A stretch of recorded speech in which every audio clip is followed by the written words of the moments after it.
Get ready for the dictation. 10 seconds. 5 seconds. Start. இந்திய நாட்டு வரலாற்றில் குறிப்பிடத்தக்க ஒரு இடத்தை பெறப்போகும் சிறப்புமிக்க தீர்மானத்தை முன்மொழிகிற வாய்ப்பு பெற்றமைக்கு பெருமகிழ்ச்சி அடைகிறேன். சிந்தனை செல்வம் மிகுதியாக பெற்றுள்ள இந்த அவையின் மாண்புமிகு உறுப்பினர்கள் இந்த தீர்மானத்தின் நல்ல நோக்கத்தை ஆராய்ந்து பார்த்து தங்கள் பேராதரவை நல்க வேண்டுமென்று கேட்டுக்கொள்கிறேன்.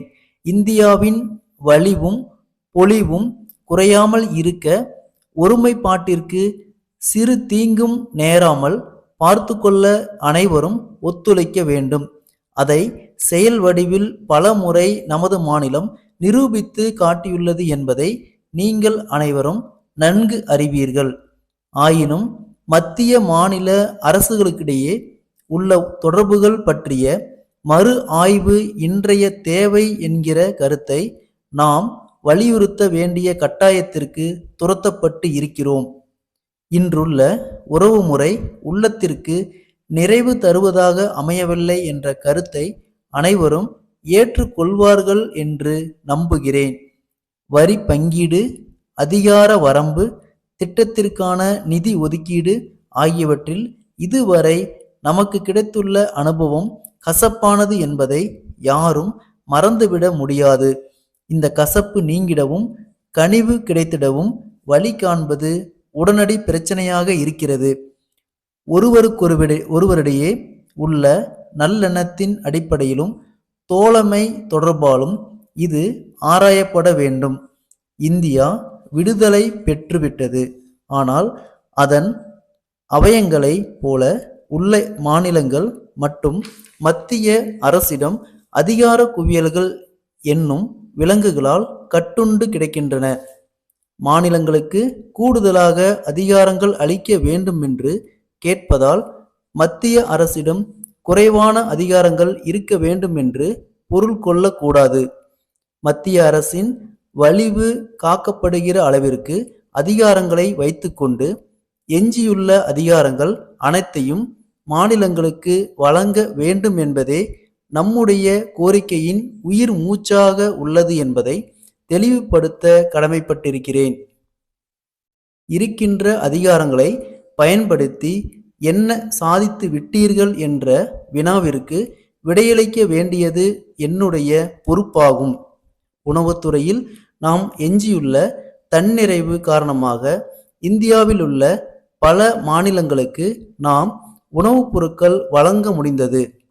விவசாய தொழிலாளர்களுக்கு குடியிருப்பு மனைகள் அளிக்க முடிந்தது. புரட்சிகரமான நில சீர்திருத்த சட்டம் நிறைவேற்றப்பட முடிந்தது.